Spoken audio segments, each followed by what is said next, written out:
Hello mga kakusina! Kamusta kayong lahat? Isang pagpalang araw. Another day, another vlog. Luto seryo ulit tayo mga kakusina for today's video. Magluluto tayo ngayon ng sinigang na salmon. Gagamit tayo dito ng bawang, sibuyas, luya, kamatis. Hindi ko pa pala nahihiwa yung bawang, kaloka.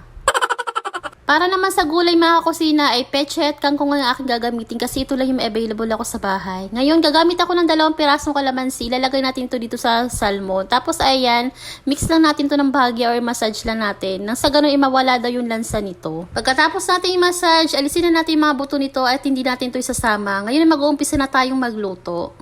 Pagdating naman sa sinigang mga kusina ay may kanya-kanya nga tayong version o way ng pagluluto nito. Yung iba hindi na nagigisa, diretso na. Pero ako, igigisa ko ito para mas masarap at mas malasa. Una kong ginisa dito ay ang bawang. Sunod naman natin ilagay itong luya. Gisain lang natin ito hanggang sa maging aromatic ang mga ito.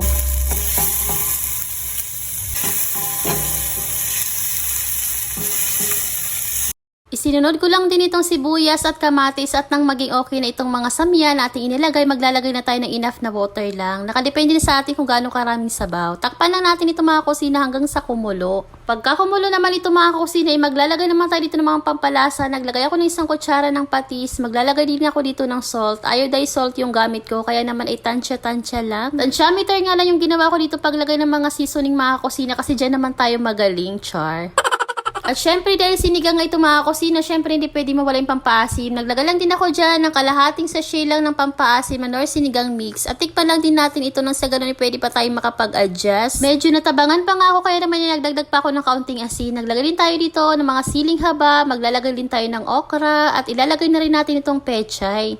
Hinalo ko lang ito ng kaunting mga kusina for about 1 minute tapos ilalagay naman natin dito itong ating isda na salmon. Timplado na ngayong sabaw nito mga kusina bago nga natin ilalagay itong ating mga isda na salmon lang sa ganun hindi ito madurog kasi napakabilis na naman talaga nitong maluto.